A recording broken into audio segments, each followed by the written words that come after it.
Hi guys, welcome back. How are you today?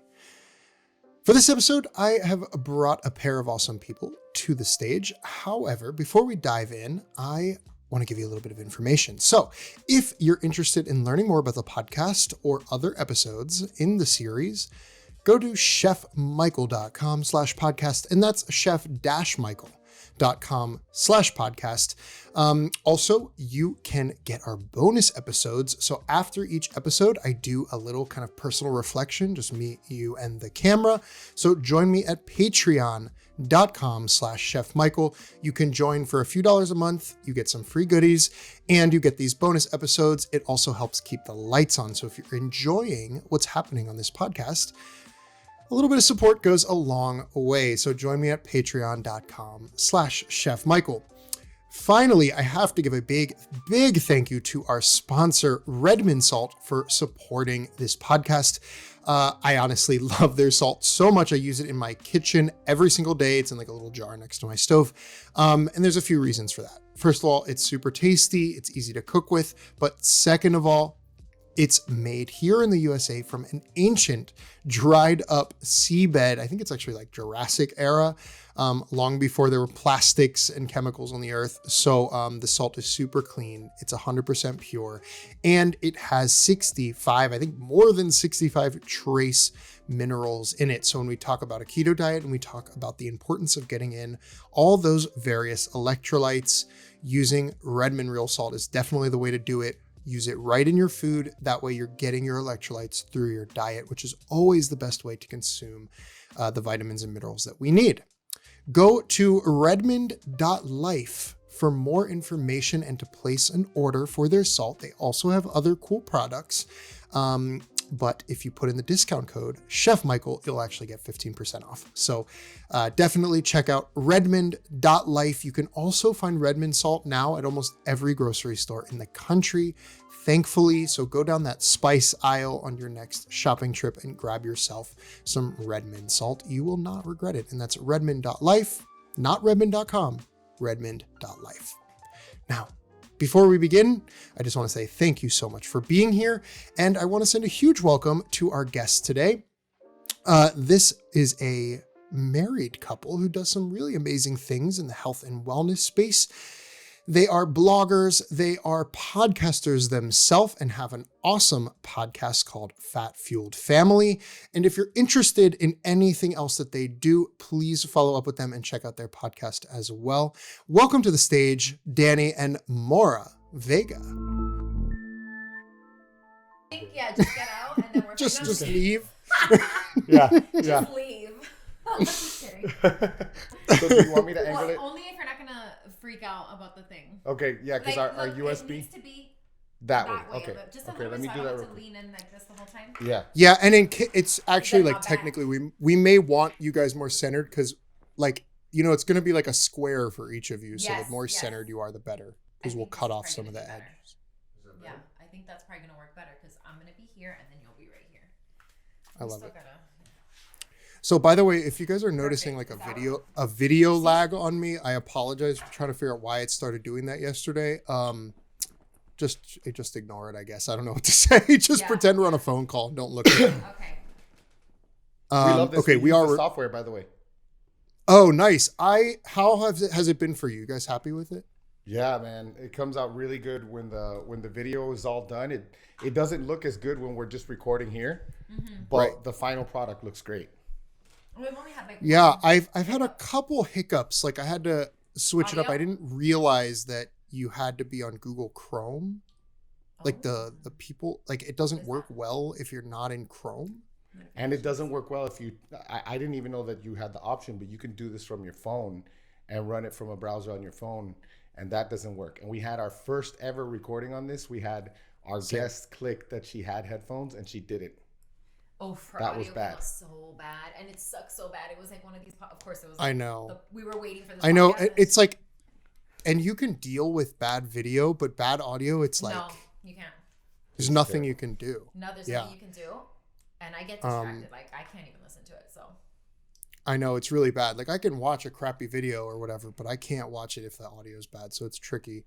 I like I'm with you guys. I've had a couple episodes go wrong. For some reason, the person I recorded yesterday, their video was just green the whole time. Like the recording, we looked fine doing this, but their actual recording was just like a blank green screen, and we have no idea why. That's brutal.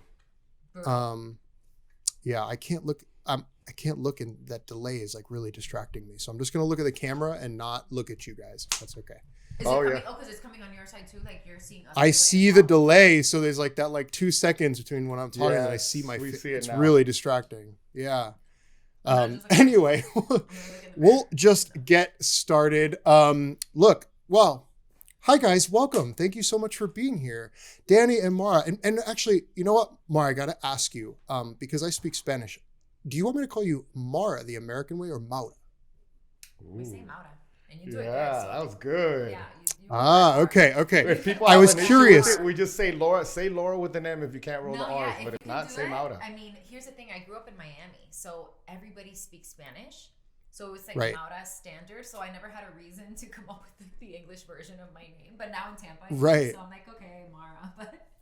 But it's funny when you're in. It is funny when you're in a heavily Latin area, because I just moved to Texas about a year and a half ago from Pennsylvania. So there's a big cultural shift, and I really I love diversity, and I love Latin culture and everything. And so being able to actually feel diversity is really fun and new for me. And so I'm really appreciating the culture here in Texas. We actually we're more diverse in Tampa. As far as black, white, different countries, but the culture is kind of lacking. It's in Miami, it's not very diverse. It's very Latin, but there's lots of culture. I mean, it's only one culture, or I would say it's only one Spanish-speaking culture and a bunch of countries, South America, Caribbean. But it's just it's spicier and it's more. Yeah, it's spicier. It's and that we miss that a little bit, but we like the boring Tampa life. It's not. I don't mind the boringness. Yeah, I was in Sarasota recently. It's the only thing I've traveled for during COVID. It was our best friend's wedding, and we talked a lot about it. And I traveled to Sarasota, and I'll be honest, my sister lives in Lauderdale, so I'm in the sort of South Florida, Miami, Lauderdale vibes a lot. Sarasota was white. Yeah. And elderly, but super beautiful beaches. beaches. That's the best beach. That's our favorite beach. Gorgeous. Absolutely gorgeous. Yeah. But there wasn't even much to eat in my view. I'm not talking. Okay, if anyone listening, I had a great time. I'm not throwing shade, but there is so much of a cultural shift when you are in different parts of Florida. It's really interesting. Yeah, it is. There's definitely Florida's crazy. It's Florida's a little wild. Hey, Texas too, man. Florida, man. Texas and Florida are unique in their I don't even know what the word is. Fuckery. That's wild. Yep. Anyway, welcome. Believe it or not, we did not come here to talk about United States of America states. But thank you guys so much for being here, and welcome to the podcast. This is my first season of the podcast. You guys are seasoned pros. So bear with me here as I figure out how the hell I do this and what I'm doing. But I do appreciate you here. It is fun. And I think probably you guys can validate this. Sometimes social media and Instagram feels sort of one note. And I love it. I love being on social media, and I love posting my recipes. It's my passion. But I wanted a chance to kind of dive in a little deeper, a little longer format than now everything on social media is shorter and shorter. Now it's 30-second reels, and it's hard to really I suck at that, man. So I talk too much, dude. Yeah. No, well, tell us about. Yeah, it's so fun. Yeah, so I was going to say, tell us a little bit about the podcast. I obviously know what it's called, and I've seen some episodes, but for anybody listening, give us a little pitch here. What's your podcast, and how can people find it? You want me to say it? Okay. First of all, I love, for anybody who's not watching the video, I love the way he's taking the little buchitos from his little cafecito. When you put that up, I was like, I wish he's got a little espresso cup. I was like, gosh. Should I raise the pink? I'm gonna raise the pinky. We'll do it real proper. I was very jealous of the cafecito. Yeah, it reminds us of Miami. It looks like a little espresso. When I poured myself this water, I was like, I really want coffee. Yeah. Yes. I have water too. I have water too. To that point, the first few episodes, because I was like new at this, like I said, I was like, oh my God, I can't drink or do anything. And now I'm like, bring it on. Next, you'll see me with like chicharrón, like sitting. Yes.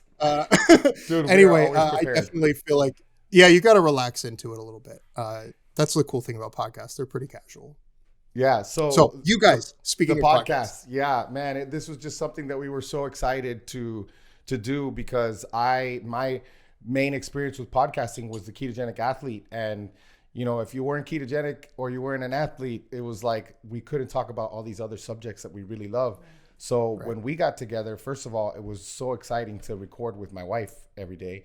But we had like 5 main areas that we wanted to like talk about. And that was, of course, nutrition, of course, fitness. But then we wanted to weave in our homeschooling, you know, our education philosophy. Like we're unschoolers, you know, we're very, very, I don't know. I don't want to call it hands off. We're the black sheep in every situation. Yeah, because we're not like, we don't quite fit in with the homeschool community because we don't really follow like a real one solid curriculum, and we don't fit in with the schooling community because we don't want to really do that either. So, but we do have a philosophy with education, and we did our first several episodes on our 5 pillars, like what's our nutrition philosophy, what's our fitness philosophy, what's our education philosophy.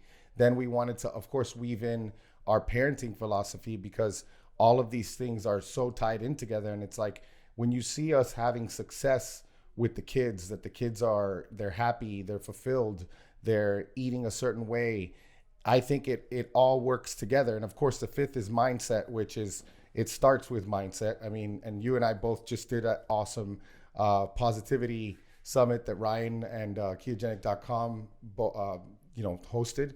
So we've been able to talk about everything from, you know, recent episodes where we did conceiving naturally to we did homeschool episodes with our friend Anthony J like years ago, where Anthony's so used to talking about epigenetics and, you know, estrogen, but he spent 2 hours talking to us about homeschool because he was homeschooled. So we just have all these areas where we're able to like spend more time on. And it's like, it's the most selfish thing we do. We love it. We learn from people and we get to talk about what we love. So it's awesome. Yeah. There's so much you just said that I'm curious. But real quick, before we dive in deeper, you just said a 2-hour podcast. It's funny because when I planned this in my mind, I was thinking like, oh yeah, 30-minute episodes. Yeah, right. Like I don't think there's been anything under an hour. Yeah. It is funny how this works. Like once you start talking and diving into this stuff, it just happens. It flows, which is good, right? Yeah. I love it. So, and that's neat. So it is called the Fat Fueled Family, correct? Yep. Oh yes. And that's kind of cool because you don't necessarily see a lot of people merging education in general. Nonetheless, you know, child education with fitness and wellness and diet, those don't necessarily like always pair up when we kind of think about finding a niche in this space. So I think that's really interesting. How do you deal with that? So you said you don't really have a popular approach. I don't remember the words you use. You don't have a popular approach to homeschooling. Talk about that for a second. You are kind of making your own space. So walk us through a little bit about what your homeschooling looks like since you brought up the topic. I know that's a big question, but no, that's good. Yeah, I guess I'll start and then Danny shut me down when I'm rambling because I can really go off. No, this is the best with but, you're the best. And there's so much to talk about, right? So yeah, really, it started with just my own experience and Danny's experience. I went to public school my whole life. I was a great student. I'm a people pleaser mostly. So, and it was easy for me. I did well, you know, so it's not like I didn't do well in school or anything like that. But I was definitely bored. I never felt like fulfilled in any way. It's one of those things where, you know, by the time you're a senior, and I went to a very big high school in Miami. And so, you know, with a graduating class of over 1,000 students, they don't care. They don't care what you do. So my whole senior year, I spent doing my passion, which was dance. And I would tell my teachers dead in their eye, I'm like, look, I'm not coming to class. I don't know what to tell you. Like, I have a competition. I got to practice. I'm not coming to class anymore. And it was just, I felt like a lot of time wasted, to be honest, when I was in I think I realized probably in high school that I felt like, you know, my time was being wasted. Danny went to a private school, and then he went to an Ivy League, university. I went to, FIU in Miami. So I didn't really get the full college experience or anything. But with all that said, when it came time for us to make that decision, I was, I always wanted to homeschool, but in my mind at the time, like I just didn't I had self-limiting beliefs about myself. So I would tell myself, I wish I could be one of those moms. Like that would be great if I could be one of those people, if I had the patience, if I could be that. I truly didn't think I had the patience, and I still don't think I have the patience, to be honest. Right. But it's just one of those things that, it forces you to grow.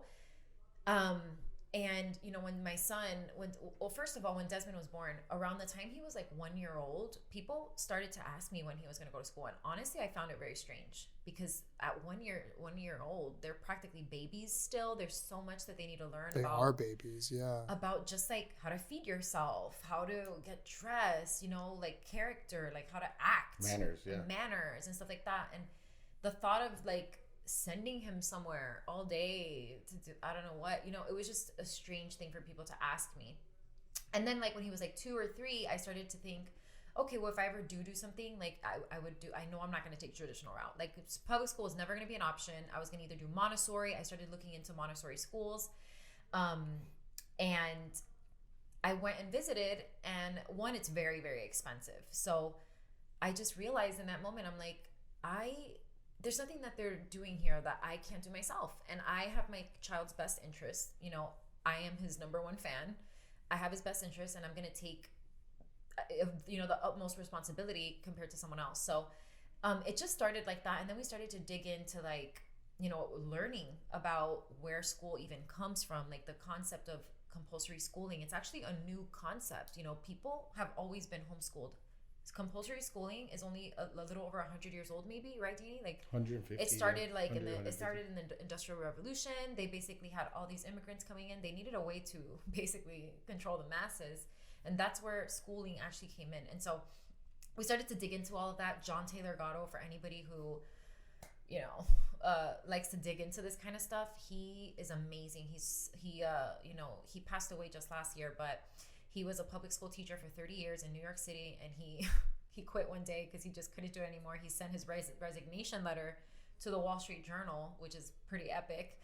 And he just spent his whole life just dedicated to educating people about, the way kids learn. So just ultimately, to kind of, sum it up, is we believe differently in the way we think children learn. We think that when you're self-motivated is when you actually learn. And again, bringing in my own experience, I was a good student. I passed all these tests. You could give me any of those tests right now, and I wouldn't remember any of that stuff because I didn't retain the information. Right. So if there was one of those things where we all came out of public schools and we were like, well, at least I know all this stuff. Like, no, none of us does. None of us retained anything that wasn't interesting. So for Danny, he retained a ton of history. He's always like, you don't know this? I'm like, no, I told you. Well, that's because history. I loved it. Yeah. Right. I'm like, but, and I'm like, no, Danny, I hated history when I was little. That's why I don't remember. Yep. Right. So, I don't think I remember any of it. I don't think I loved any of it. Yeah. They teach you, they literally teach you to brain dump. They teach you to memorize something for a test. Then you forget it. Well, yeah, it's sort of like, so my mom is a career, her whole life has been an educator and a public school principal. I went to public school. My big sister is a high school history teacher. So like my family, I have tons of like aunts and cousins and all this who are all educators. Yeah, I have tons of educators in my life. The funny thing is that I had a really tough time in school. It never felt like something for me. I barely made it through college at all. Like education is really hard for me because I feel like it doesn't necessarily fit me. Now, I am the least qualified person to talk about education, and I am so disconnected. I'm not a parent either, so I have no real connection to this. But some of the things you're saying, of course, I do kind of feel, because school always felt for me like it was sort of designed for the average kid. Yeah. And it sort of left out the outliers. Yes. It left out the either extremely high performers or the extremely low performers, or the performers who just think different and work different. Exactly. And so it has always felt like that to me, but it's a very complex moving system that makes the public school system operate. And I've seen how complex it is from growing up with my mom as a principal and an administrator. It's a very complex machine. And so it's challenging. You can't individualize education for when, like you said, like I grew up, I think there was like, I don't know, 600 or 700 kids in my class in high school. In these big public school systems, I was outside of DC.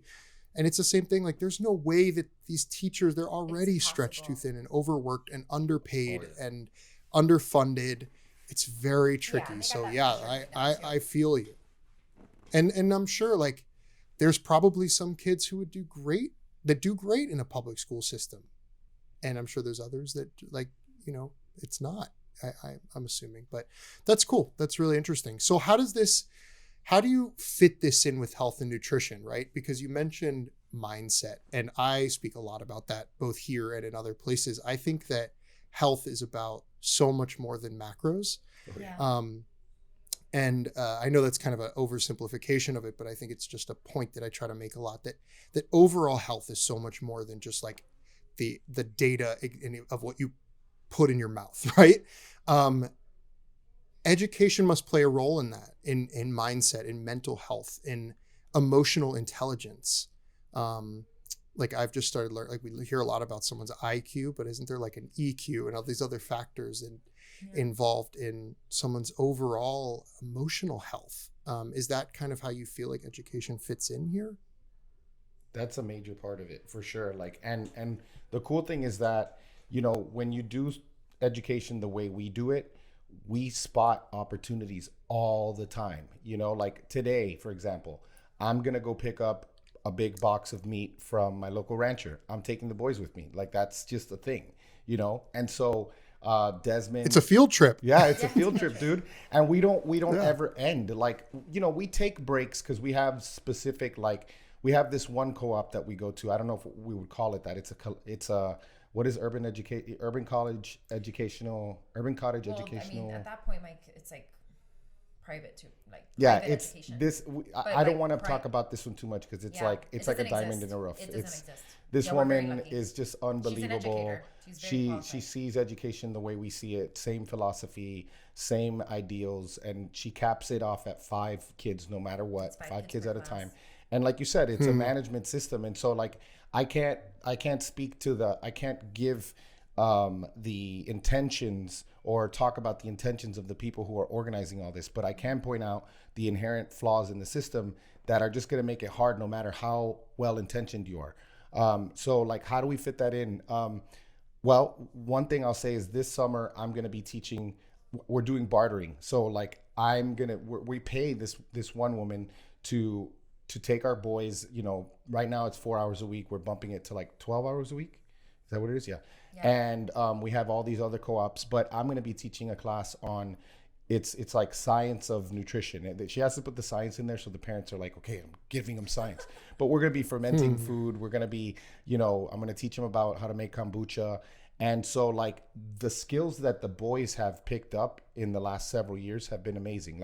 Like for example, Desmond, when did he start making his eggs? Like 5 years old, 4 or 5 years old? What? His eggs, like cooking his egg for breakfast. Oh, yeah, I don't know. He was really very young, knife skills, all of these things that are, and of course, this goes very well with our whole philosophy of how do we get our kids to eat the way we eat. And if they're invested into it, like if they helped you make that sourdough bread or whatever, which we've been talking about for years and we've never made a sourdough bread. I don't know what's wrong with us. I know it's going to be gone in like 1 second. It takes like forever. Because no one in this house eats bread. So it's like, it's going to be bread. So, but like all of these things are like, are just so much more. It's like, and again, it's not a personal thing, but it's like school and schooling is like black and white. And this is like all the colors, because it's like they get this. We get to teach them what we value, right? Yeah. So like we value nutrition, like I didn't learn about proper nutrition in school. Connecting us to our food. We're teaching them about like the farming system. And of course they've got their core subjects that we refer out. Yeah. We like to spend our time in their sweet spots, the fun stuff. Yeah. And what was one thing that you said about that I thought was relevant was that, okay, there's another thing. So when we teach them things, we're teaching them principles and concepts. So it's not like this is how you eat healthy. It's like this is why we eat the way we eat. And it's like, you know, connecting that why to the how, and the, you know, the facts and the figures and stuff. Like the facts and the figures are great, and there's certainly a million kids out there who are going to have that brain that's just going to be like, you know, 1976, that was when this, you know. But for me, it's more important for Desmond and for Dean to both understand, like, this is why we eat the way we eat. Like, I can guarantee you that you put especially my 10-year-old, you put him in a room where people are talking about nutrition and food, yeah, he knows. and he's going to have a very good conversation. And I think that's awesome, because it's not, sure, He's gonna be like, well, cholesterol. yeah, like he'll tell you about it, and I'm always like, he'll be like, well, LDL is, you know.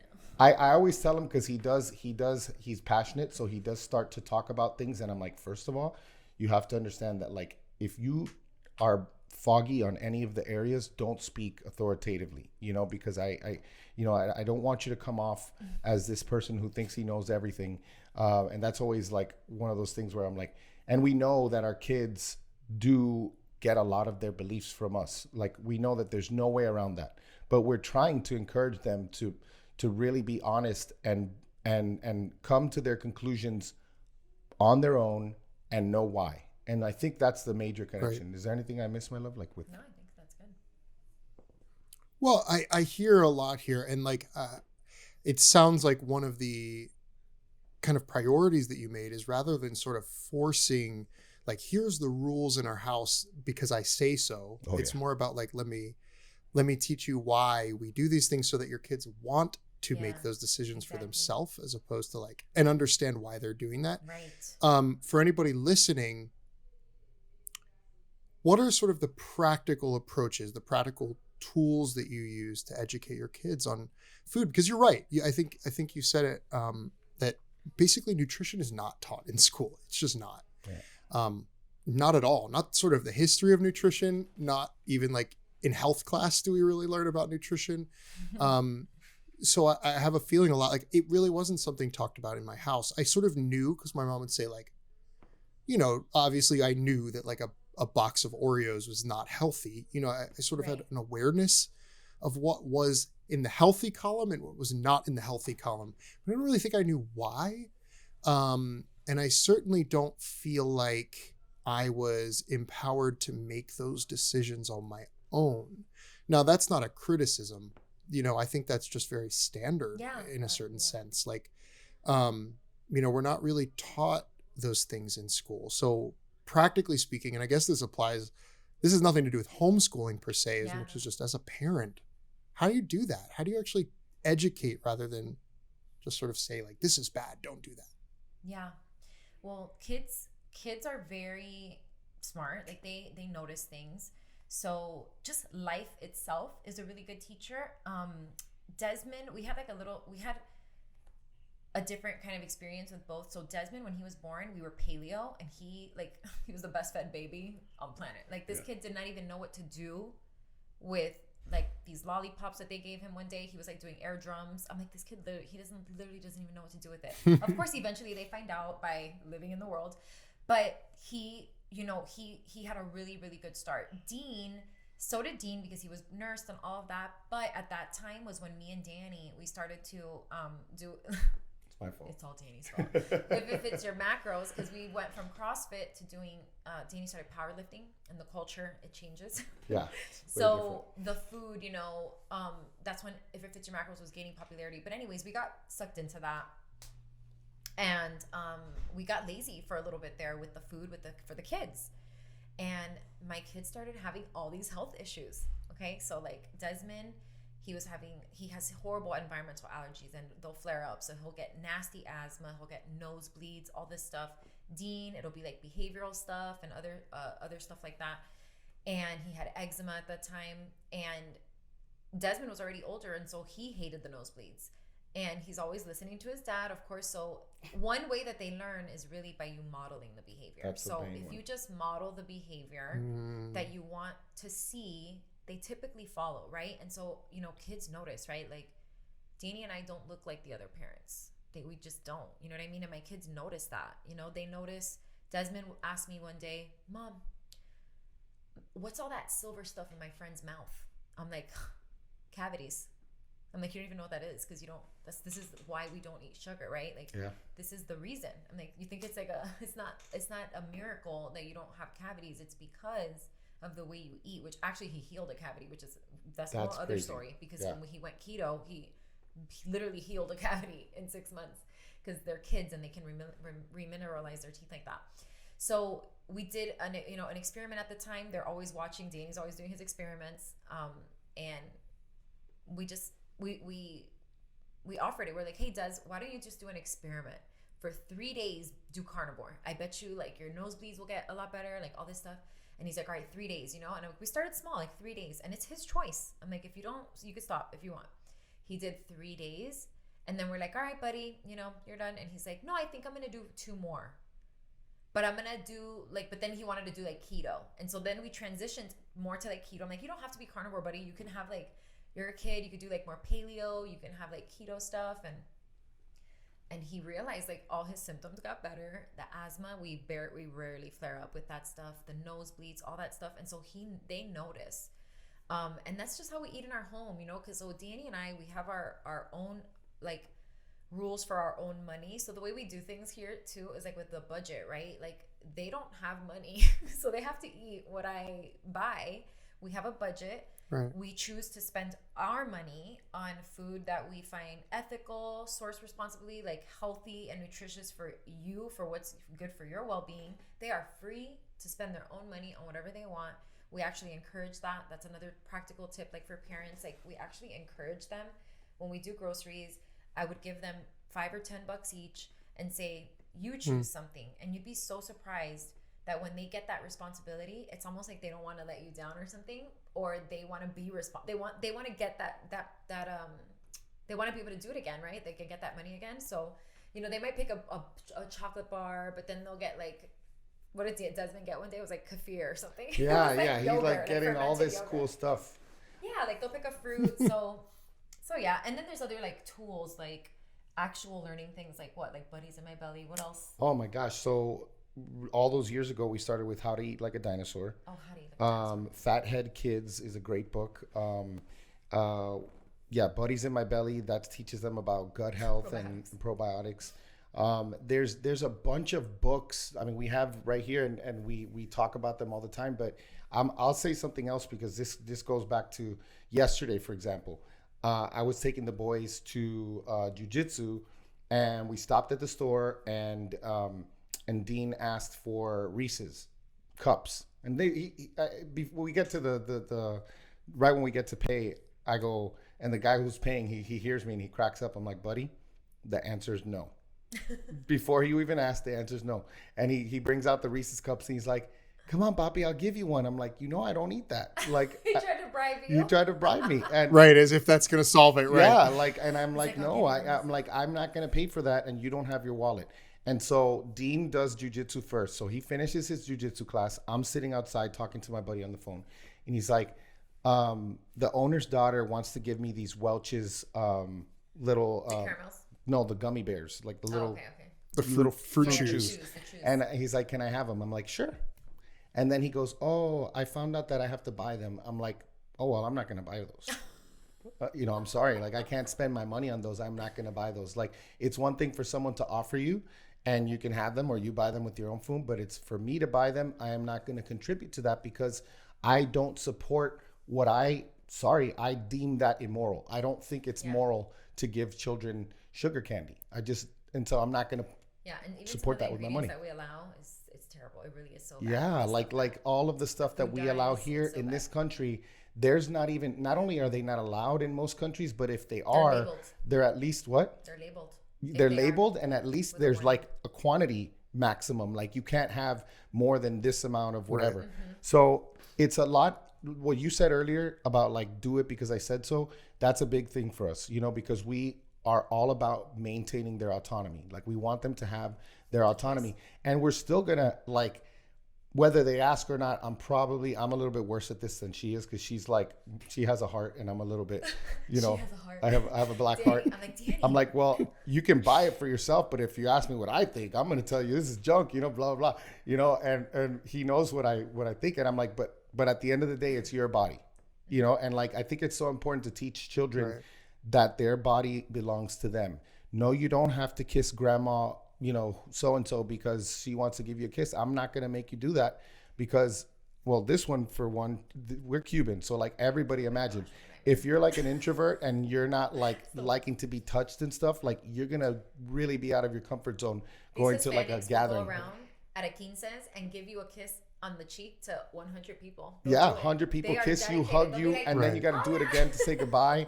And like, we don't force them to do anything, because I think more important than anything, and I think this nowadays is very applicable, that we should understand that our body belongs to us and that we should be trusted to make our health decisions, like how we you know, pursue health, how we protect ourselves from stuff. So I think that is such an important thing, that we don't want to mess with that, because you can't teach them and show them one way and then expect them to change when they're 18. Like, okay, now you're free. You're no longer under my authoritative rule. Now you can do whatever you want. That's going to be a hard thing to switch. That's another thing I've totally thought of as well, right? Like, why do we treat, and here's the thing, this is another thing that is very specific to America. Other countries, they find us kind of ridiculous for doing this, and so do I.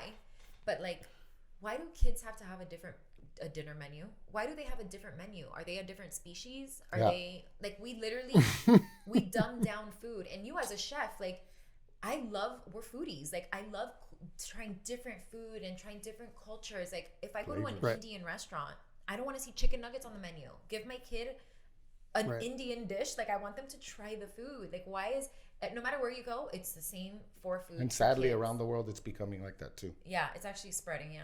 I know. It's just ridiculous. I actually saw like a kids menu in India that had pizza on it, and I was like, I didn't just fly to India. You're like, naan. Where's the what's naan? happening right now? Yeah. It's so annoying. I can't even like go to tourist restaurants. So when I'm ridiculous. traveling. Yeah, no way. But that's like, don't get me started on the food part, because Yeah, dude, I bet. I want to go back to a couple things that you brought up. So, like I said, I'm not a parent, but as an uncle, I've seen some of this stuff, and just a lot of my close friends have kids as well. And so I want to throw the question I want to challenge you guys for a second, because I love what you're talking about, of course, and I totally agree with everything you're saying. But I think that in my observations, sometimes we can create a little bit of shame around food with kids. And I'll give you like a quick example. My niece and nephew, they're adorable. They're in elementary school. One day they call me all the time. They FaceTime. They're so cute. I get a FaceTime call. Uncle Mike, you're going to be mad at us. I'm like, why would I be mad at you? Because we're in line at Chick-fil-A and it's not keto and you're going to be mad at us. Yeah. And I was like, where is this coming from, guys? I've never even talked to them about keto before. And like, they watch my social media and they like, they read my cookbook like it's a children's book at night. Like, they're the cutest, sweetest kids ever. And it's so adorable. They're so proud of me and like, it's so cute. But in my mind, I'm like, where is this coming from? And they like literally felt guilty. Like, it's like they're smart. They pick up on what keto is at like 8 years old. And they're like calling me, feel like, you're going to be mad at us. And it kind of like broke my heart, because I'm like, no, of course I don't want them eating Chick-fil-A. Don't get me wrong. They're not wrong about the idea that maybe fried food is not a good decision to make. But I do get concerned around the shame. Absolutely. And I think when we make food the enemy and when we make shame around food, we start to inch our children closer towards, you know, a bad relationship with eating, and at an extreme end can lead to eating disorders, or even like kind of the counter results where you end up obese because you leave home at 18 and you eat nothing but pizza for the next 4 years of your life in college because you can finally eat as much pizza as you want. And then you have a very, very hard relationship with food. So I guess my question for you is, throwing it back at you, you have some tactics. You let your kids make their own decisions. You give them kind of their own money to choose and kind of think about their own value around food. But what happens if they make a bad decision? You know, how do you deal with that? Because I don't think that children should feel shame around food. Absolutely. Yeah. So we have had an experience like that as well, and we're learning too. And we did have a situation when Dean was a little younger where we saw him hiding. He was like hiding, eating something at like Danny's it was parents. Fries. No, it was under the table at La Carreta or something. Oh yeah. He was eating fries under the table. And from that minute on, I was like, okay, no, we need to change something here, because I don't want my kids to feel shame. That's the worst, right? Because then what's our point here? To raise healthy kids where we're creating the opposite. I don't want them to leave my house and, like you said, right, go straight for the hot and ready sign, Krispy Kreme, like. Right. Well, and those things end up end up into us as adults. Yes. Like I feel some of those like strained relationships and the shame around food as an adult. I'm sure we've all been there at some point in our life where we're like shoving something down our throat in the drive-through parking lot because we don't want someone to know. Yeah, because we don't want like our partner at home to see it. We've probably all been there at one point in our life at some point as an adult, felt shame around food. And it like, I think it's almost worse than just choosing a bad decision around food, if that makes any sense. Yeah. Yeah. You know, we're at these kids are still at the age where they want to please us. So it's so hard to really, like, it's a constant struggle to try to get them to be honest with us, because I'm like, look, I'm not going to punish you. We don't really do the punishing thing. Like we try to have natural consequences and all that. And if I ever get that feeling, I say, listen, when I was your age, I ate terrible. Yeah. You know, like we always bring it back, like, because that's the other thing too, that it's like our parents are this ideal, you know, that we'll never reach. And that's just as bad. And like we tell them, they know both of us dealt with addiction. They know like specific stories. They know, you know, what I used to eat all the way into high school. You know, like we ate home cooked food a lot of the time. You know, wasn't a lot of variety because there was only a few meals. It was either fricassé de pollo, like chicken fricassee, you know, it was picadillo, you know, like the ground beef with rice. It was fried eggs with rice. And then, you know, and like we didn't have that much money, and it was a lot of the same thing over and over and over. But then in high school, you know, after football practice, they know my dad would take me and I would get my Whopper combo or my double quarter pounder combos and my McFlurries and galore. You know, eating a box of Chips Ahoy in a night. Don't talk about an Oreo McFlurry. Dude. You know, and you know, it's like, look, most of the time I personally don't with my money, but sometimes I do. Yeah, because sometimes we do. Sometimes we're like, you know what, today you're gonna have a burger with the bun. Yeah, we actually get it for them sometimes. Yeah, like, and I make it like fun, you know, because it like. And it's not attached to anything either. It's not like to make them feel better. Yeah, because that's one thing that we.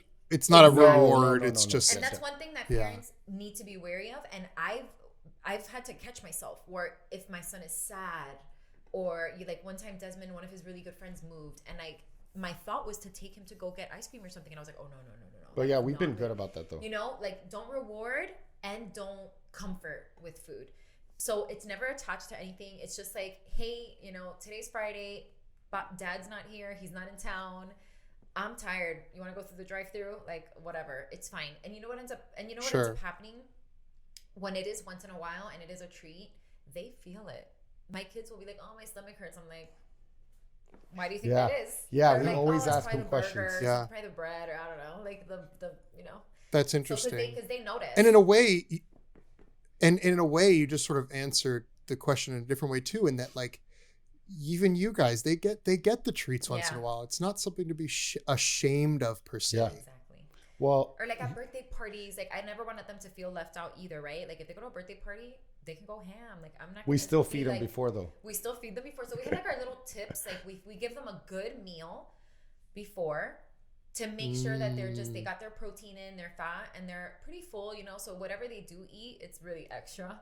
Yeah. And same thing. If there's like, you know, the other day at jiu-jitsu was a kid's birthday and they brought out cupcakes. I'm not gonna be like, you can't have a cup. You know, like that's not gonna happen. Yeah. you know. Yeah. Well, I was gonna say the thing. I'm sorry, I hate it. I interrupt her sometimes. The the whole saying, like, let them live, like we can't stand that saying because like I see these kids, these poor children, and they're like slaves in their own body. They can't move because they're obese, and like they're starting to get symptoms that they shouldn't even get for 20 years, you know, of that type of living. And to me, that is not living, you know? And so like, let them live, to me, I feel is more in line with what we do, which is like birthday party, Halloween, you know. Cake used to be a thing that, you know, it was like a big deal. Like if there was a cake, now it's like every day's cake day, you know? So yeah, every day's cake days, every day's candy day. And that's the thing, like whatever you don't expect out of an adult, we shouldn't expect out of kids either. Like I never understood like just free for all until you're 18 and like all of a sudden now you have to have self-control. I think that we need to like teach them while they're growing up. Give them guideposts. Give them some kind of guideposts. Yeah. Well, and kind of to your point about like the kids menus, the truth is that most of the ways that parents want their kids to eat is the way they should be eating too. It's like, it really is the same thing. Like it's actually pretty much the same thing. Like as a kid, you probably shouldn't be eating cake every day. And as an adult, you shouldn't be eating cake every day. I mean, I don't think there's that much of a difference. Developmentally, perhaps, which will lead me to my next question, which is you have a keto household. So are your children primarily keto? We say paleo, more paleo, because they do eat carbs sometimes. Paleo-ish. More keto than anything. Every time we've tested them, their blood sugar and their ketones, they've always been in ketosis. It's like the amount of energy that my son expends by 8 a.m. is insane. So sure. Like, you know, it's funny. Like, I just got a video the other day that I thought was hilarious. Popped up in my Facebook memories, and it was Dean when he was 4, and he's eating an apple. And I point the camera at him and I go, Dean, I obviously prompted him before this, so it was really cute. I go, Dean, is that apple keto? And he's like, ketosis is a metabolic state. And I was like, that's right, Dean. Ketosis is a metabolic state. Now that is enlightenment right there. That's amazing. You know, so I guess my question is, and granted, you know, I'm not a medical professional, but what do you say to somebody? I hear a lot, you know, kids need carbs for their brains to develop. Keto's not safe for kids. What do you say to that? I'm just kind of curious. Well, dang, how many carbs do they need? Because my kids, that's the thing, right? Like the people who are saying this, let's be realistic. What is it? The pediatrics, whatever that is, the anatomy of pediatrics, whatever, their daily recommendation for children, it's ridiculous. What is it, 130? No, it's like it's like 200 grams or something like that. I don't know. Don't quote me on this, but it's very high.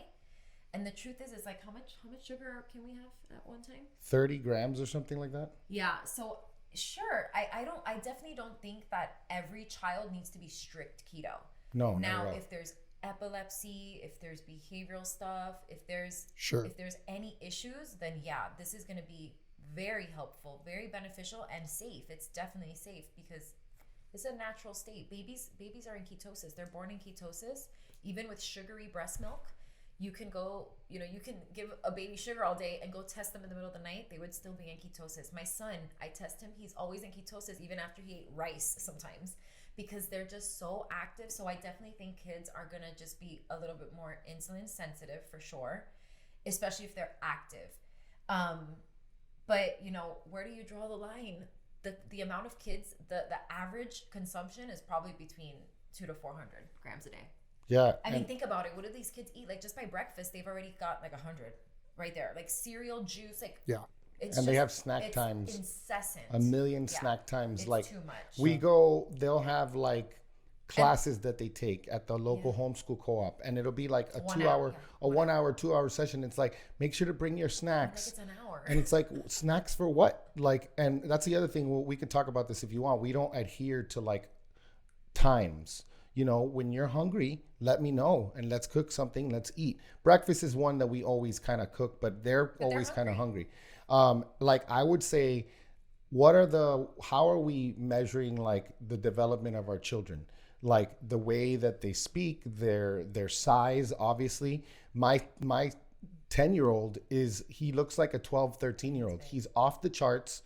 You know, he's growing every single day. Dean is well within the normal weight and height. He's probably a little bit taller than he should be. I don't know. We haven't gone to the pediatrician in forever. That's a whole other story.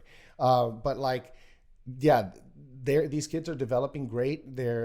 they have everything they need. The only thing that they don't have, unfortunately, maybe what they're missing from the carbs is all the cravings and all the mood swings. Maybe they have like, if they have carbs, like I said, we keep it paleo, right? So we have like certain what we call non-negotiables that are on a day-to-day basis, because the reactions that we're gonna get, it's just not worth it. And even they know it. Like, it's got to be gluten-free. Vegetable oils, same thing. I'm not going to buy something with food dyes. There's so many other options now that it's pretty easy to stay away from these things. And just teaching them how to make a plate of food and what's important, right? Like, we just have it backwards. So not that kids can't have carbs, but the thing is that these kids, the regular, like the average child that's eating all of these carbs, they're not eating their meat, and that's a problem. Oh yeah. Because you don't want it. Like, it creates like a vicious cycle.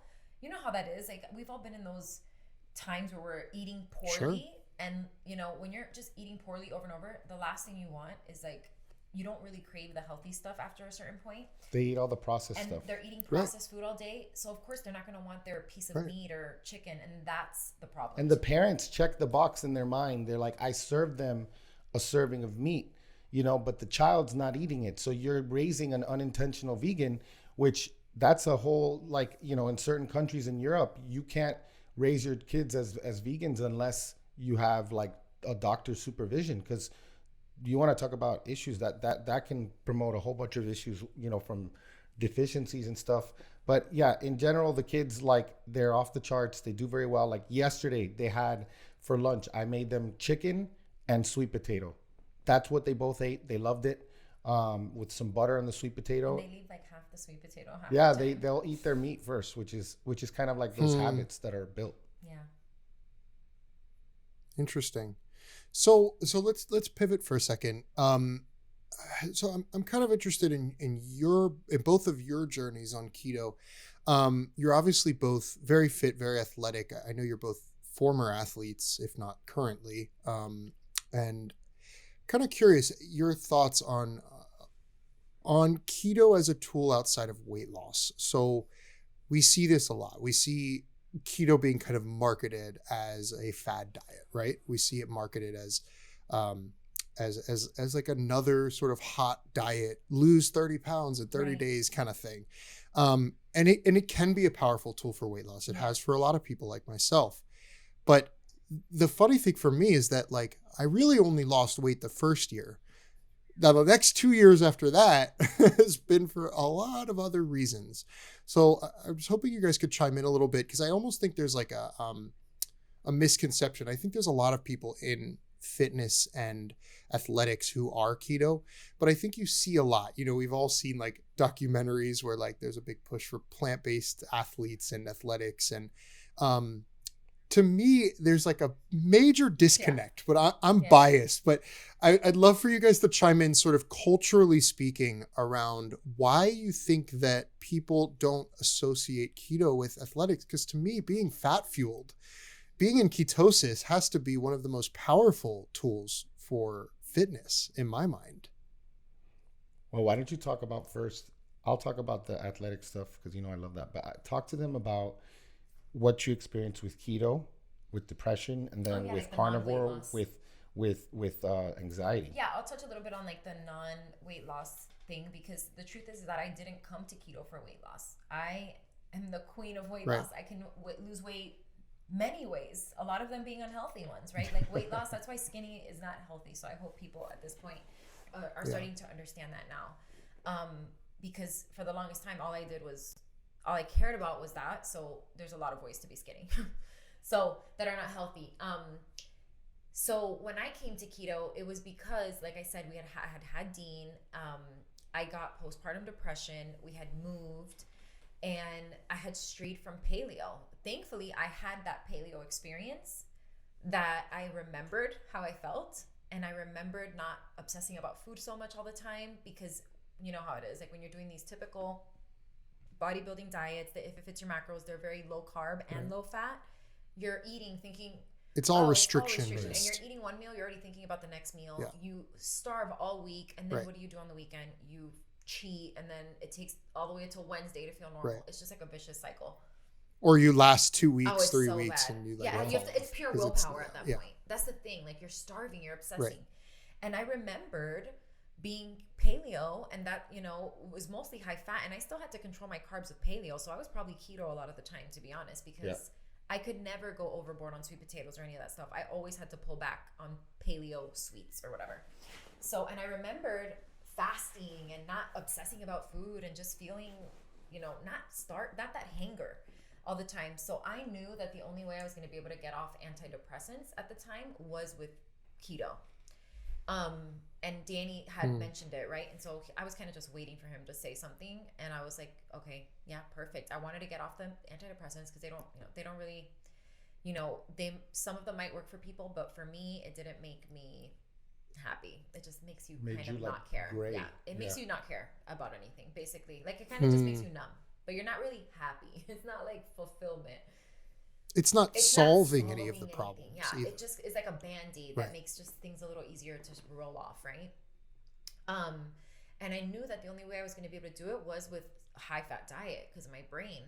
And so I did it. I weaned myself. I don't recommend it. It was super scary because I'm not a doctor, so I just kind of just ripped the Band-Aid, and it's terrifying. Don't ever do that to your brain.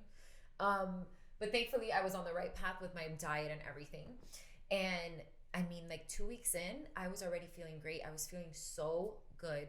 My brain just felt less foggy. I get a lot of brain fog when I'm not eating a lot of fat. I wasn't starving all the time. I mean, I didn't look back since then, right? And then enter carnivore, and that really, really took me to another level with like getting rid of the anxiety part of it. Because like the depression, that gets really, really improved when you go to keto. But I was still kind of having anxiety here and there, you know, because you're still eating all these other foods. And so I had this thing, it's called an MRT panel. It's a food sensitivity test, and it's really cool. It actually tests your blood. So what it does, they take your blood, they test it against all like over 200 foods and additives and all kinds of stuff.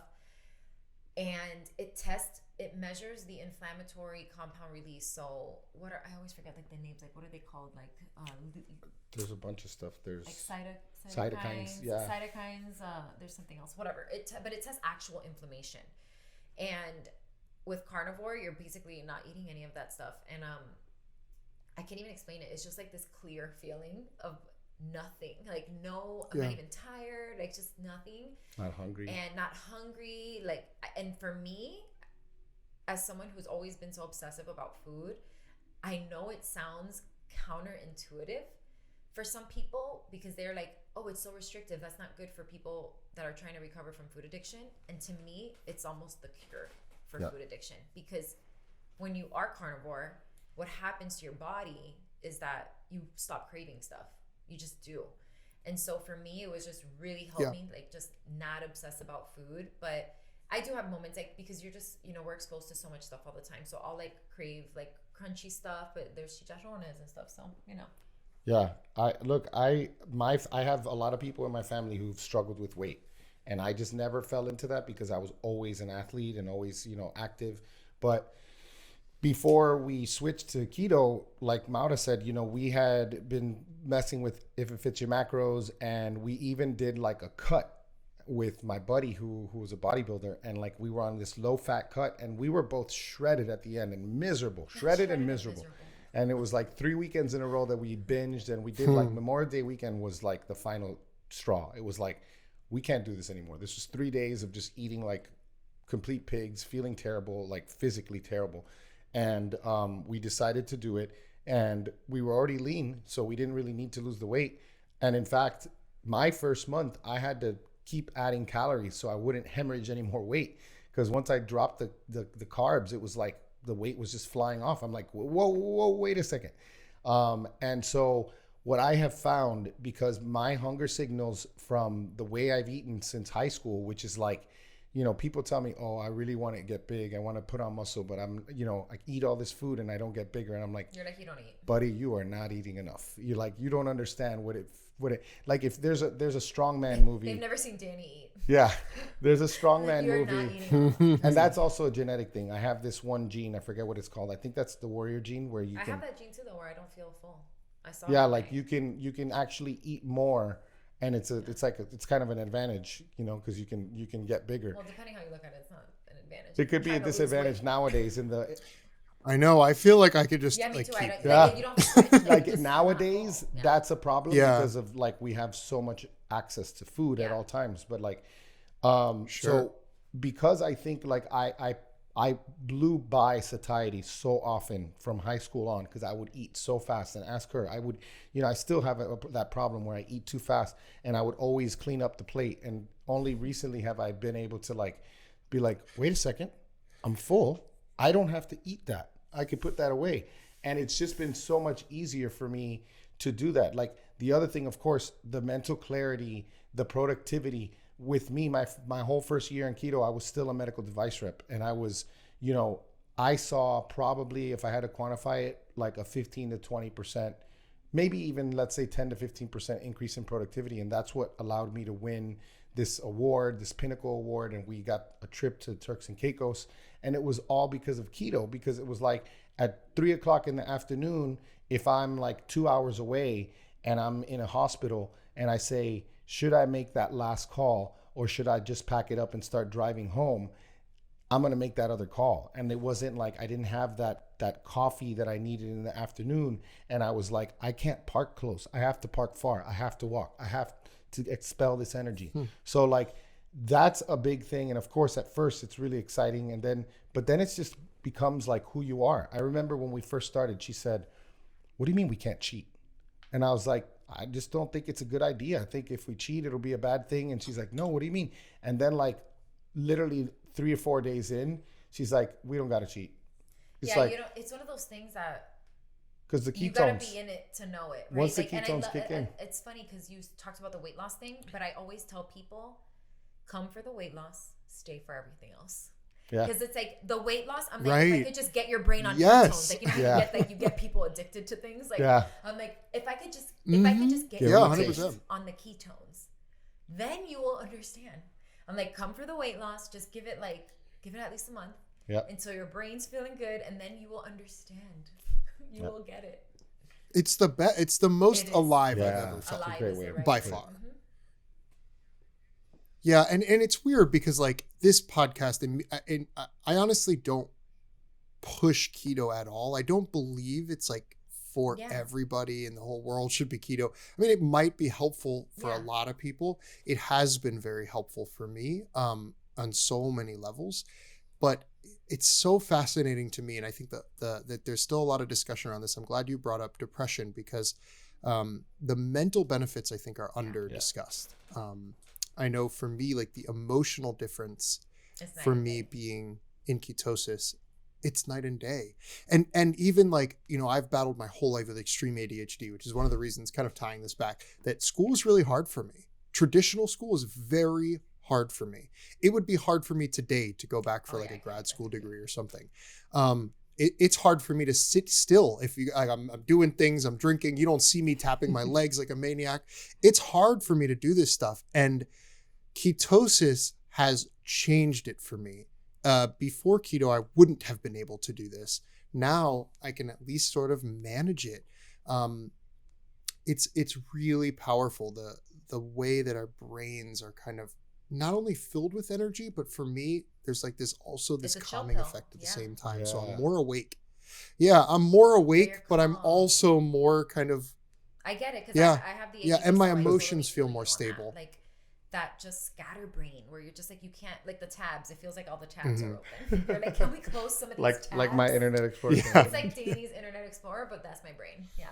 Well, and this is something they talk about is like, we can make these. I'm not going to say it's a claim, even though if I had to search for it, I can find a few studies that talk about how GABA is increased and glutamate is decreased. And glutamate is excitatory. And this is why one of the reasons why, kids on the spectrum and kids with autism and ADHD and all those things, they do better because of GABA is increased, which is chilling. And then glutamate is decreased. And you pair that with a good old screen detox and you have a whole new child. Literally in a week or two, you have a new child. Because, we had our friend Jenny on who's an occupational therapist, and we talk about the diet, and that's super important. But like, she got this one kid. What was it? 2 weeks. The one with the tick. He had a nervous tick. 2 weeks without a screen, the tick was gone, and it's like it. With no other changes. No, because they were already eating healthy. And like the thing is, I've seen what happens. Like I saw they put on, what did they put last week? They put something on and I'm like, oh my gosh, this is what kids are watching. Like it's like really quick cuts. The cartoons are like really quick cuts, and like the screens are even flashing. The YouTube videos, because you know now YouTube is huge. Yeah. Have you seen the YouTube videos? I can't watch them. The sounds, the flashing. They're just like and it's ADD culture, right? Like even TikTok, the drop off time is 3 seconds. It's 3 seconds. It used to be 9. 6 minus 6, and they're like, you're doing great. 6 seconds is good, you know. I'm like, okay. Yeah, wow. So, 6 seconds. That's all I need to know. Next especially one. if we're already predisposed, like us, right? Like I have to delete apps from my phone sometimes because it's like it's a habit. It's a thing where you're just like, you're searching. It's a searching thing. Yeah, you're seeking. Yeah. One of the most powerful things I did about a year ago, that like when I say it changed my entire life, I'm not being dramatic, was turn off all push notifications from my iPhone. Huge. That was it. Oh my God, did it change my life? Because there's a very emotional reaction as well. Like these companies want us to kind of like feel the drug of like, oh my God, you got to comment, you got to text, they want that drug in us, but it's also very distracting for my brain. So yeah, like there's like little changes. So screen time, that's awesome. I have like, it automatically set on my phone that after 6 PM, that's hardcore. I got 8 PM. Mode. That's good, dude. That's 6 is awesome. I got 6 PM. Yeah, but I also have a crazy schedule. I go to sleep at like 7:30, so we're probably about the same in time. I wake up at like 3 a.m. every day. So I have like a really weird schedule, which isn't my fault, but my fiance's a nurse and I just sort of morphed into their schedule. That's a whole other discussion. But yeah, getting like notifications off, especially if you're like involved in Instagram at all, those notifications. It was like I was free. It's stressful too. It's stressful because you know it's you're there. like, oh my gosh, I gotta answer someone. Yeah. Something I have to do. Yeah, it's very stressful. And like I feel like especially for us, like you guys really care about what you do. And so I'm sure you understand this. Like I want to try and respond to these questions. I want to try to be there for people as much as I can. But like I have to make sure my cup is full. And there's days where I just don't have it in me to like dive into that, you know, because there are days where I don't know if you guys feel the same way. I'm sure. Well, last year, between August and December, like, I just shut down from August to December. I couldn't look at DMs anymore, and I was like, oh crap. January 1st, I was like, I'm gonna commit to answering everybody, and I was like going through it, getting back to people because I do want to help people. I'm like, dang it, I'm sorry, I'm answering your question now. Right. But it got so overwhelming, you know, on top of everything else with last year. But I feel you, man, totally. Yeah. Like I did the same thing last year. I was like, I'm going to respond to every DM, and I still try. I'm not as good as it this year because I've been making a lot of changes in my life, and kind of making new decisions around some of these things in my life and finding balance more. Because it's hard. Like we want to give. And that's something that I'm really passionate about. I don't want to stop giving and helping and sharing my food and all that, but we have to take care of ourselves sometimes. It's really hard. And it's like if you're pouring into other people's glasses all day, like by the end of the day, you have nothing left in your own glass.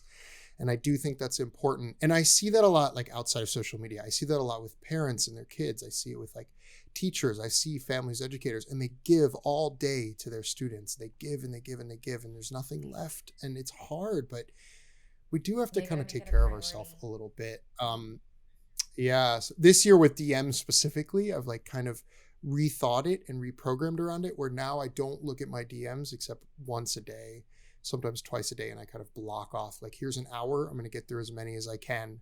And kind of define it as like, this is DM hour, so that it's not something that's like on my brain all day. Yeah. That's the only way to do it. Yeah. We got to find I have to time block my whole day like that, or I can't focus on anything because then I'm worried. I'm thinking about the next thing, because you know how it is when ADD just means you're doing everything all at once. So it's like I got a time block so that I can actually focus during what I'm doing, because I know that it's going to get taken care of. Because that's the thing. It's like, it's awesome to watch. There's something else that I need to do. When I see it happen in person, I'm like, what's that is me. Oh my gosh. I was like, too many tabs. Yeah, that's me. People with ADD and ADHD can be some of the most productive and creative people, but like we need to put these like little systems in place or it's total chaos. Like yesterday, I was like, I walked into my kitchen and my dishwasher was open with the top drawer. Like literally half of the top drawer was emptied. It was clean and like half was put away. And there was like still dishes in the sink. I'm like, wait, what's going on? And I see like the pressure cooker's not put away. You probably thought I'm like, I can't deal with this right now. That was like you just left it. Yeah, there. I probably thought, and then I walked into my I was like, oh wait, I gotta go do the laundry. So I walked into my closet, and there was like half of the shirts were hung up. It was just chaos. I'm like, I have 4 things that are half done. Nothing's finished. Danny calls it drifting. Right, and so you're right. He's like, are you drifting today? You're right. I think. I'm like, yes, but I don't want to be. Yeah. Mm-hmm. I'm drifting. Sometimes, like I always joke with my partner, like just doing things to do things, like moving things to move things. Nothing's getting done. But you're right. I have to like set up very specific lists, and like in my calendar, I put like personal items. You know what I mean? Like little stupid things that I need to do that day, and have to stay hyper organized and like rank. I get like hyper organized about organizing. It's the only way I function. So. That's so funny. Mm-hmm. She'll get this, if she has to that's erase really something funny. in her calendar, it's really. If somebody writes. Yeah. I can't write it. Hyper organized about being organized. Yeah. Yeah. And nobody's allowed to write in my planner. Yeah, hyper organized about different handwriting. Yeah. Yeah. Are you like really bad at doing nothing though? Because I'm terrible about doing nothing. When we're sitting on the couch, right? Like, can you just watch the show? I'm like, because I can't. I gotta like look on Pinterest. I can't get through a 2-hour movie. Yeah, if she does, she'll pass out. I'm terrible. I'm like, sometimes I block off. Yeah, I like will intentionally block off like a day off because we need those day offs. And then my day off, I'm like busier. Exactly. My day off means I'm going to organize the whole house. It's really funny. Yep. Yeah, exactly. So funny. Guys, this was really fun. I really enjoyed talking to you. I love that you're, kind of taking a very unique approach to like health and fitness and parenting. I think that's really cool. I think like, we talk about a lot in keto. We see a lot of this is what keto is. This is what paleo is. Everything's kind of put into these neat little digestible boxes. And I don't really agree with that mentality towards any of this culture. And it's one of the things that I wanted to do with this podcast was bring up that really there's no right way to keto. There's no wrong way to keto or right way to get healthy. So I really love that you guys are kind of making your own path on this and sharing that with people. So I really appreciate your time today. This was awesome. Thanks for having us. Yeah, man. Thank you. Like we are such rebels that if you start labeling us stuff, we're going to go against it. Like when I was like everybody started to say like, oh, you're the carnivore. I'm like, what are you telling me that I am? He's like, I'm going to go eat an avocado right now. Yeah. Like right now. Because it's true. Like the labels are, and I think that's the thing. If you post with an avocado, they're like, aren't you carnivore? I thought you were carnivore. Yeah. Like the tribalism too. And it's like, I'm so happy you mentioned that because that's the goal, man. It's like, think about your life. Take what you want from what Michael and Maura and Danny said and take what you like. Leave what you don't, but apply it to yourself. And, some people can have some rice every now and then. I'm Cuban, my boys had rice the other day and beans, like some people can't. So anyways, thank you, brother. It's great to talk to you. Yeah. And there's no shame around food, right? Like as long as we're making intentional decisions. And like, I always think about like, I feel like it's better to be like 70% keto than like perfectly keto for a month and drive yourself crazy and say it didn't work for you or whatever. So I think just like making good decisions and like loving food and having a good relationship with it and passing that on to your kids. That's awesome, guys. I really appreciate you being here. Please make sure to check out the podcast, Fat Fueled Family. It is fantastic. And you guys you have a website, you have a blog, you have a bunch of stuff going on. Could you give us your Instagram handles and your website address so our friends can find you after this? Do you want me to do it? Okay. Sure, yeah. So you can find me on Instagram. It's at Fat Fueled Mom. So FAT, Fat Fueled Mom. free workouts, nutrition stuff, mostly workouts. And then Danny, you could find him at DannyVega.ms on Instagram. We also post our kids stuff. So for those of you who are listening to this and you really want to see, what we do with the kids and what they eat, they are at Fat Fueled Kids. And then really anything for our family, you can find it at fatfueled.family. Our podcast is there, all of the programs, anything that we offer, you can pretty much find it there. Right? Did I miss anything? Yeah, that's it. I love it. Yeah. You guys are awesome. Awesome. Fatfueled.family. I love it. We'll definitely find them after this. They have a lot of fun content. You guys are really inspirational. So thank you so much for what you do. I hope you guys enjoyed this episode. After this, I am going to do our bonus episode where I kick Danny and Maura out of the room, and I'm going to talk all kinds of shit about them on our bonus episode at Patreon. I will never know about Patreon.com/Chef Michael. Of course, I'm not going to be talking shit about you guys, but if you're interested in the bonus episode, Patreon.com/Chef Michael. If you guys haven't yet, maybe check out my cookbook, New Keto Cooking. It's all about kind of finding a new direction of keto that's a little bit more about just love for good food and good ingredients, not diet food. Which I think is so important to talk about here. And you guys seem like you're right there with me.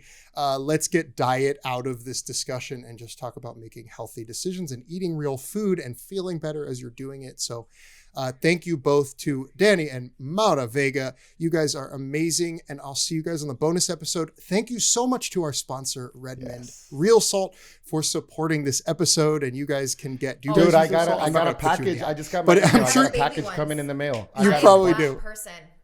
The baby ones are so cute. Yes. I just have used Redmond. I don't want your nest. Dude, I use the Relight powder. The Relight powder is my favorite. I have a new client who was using another one, and I was like, get the Relight powder. It tastes better. And the 1,000 milligrams of sodium to 500 potassium. There's no other company that has that ratio. And I think that's the best ratio.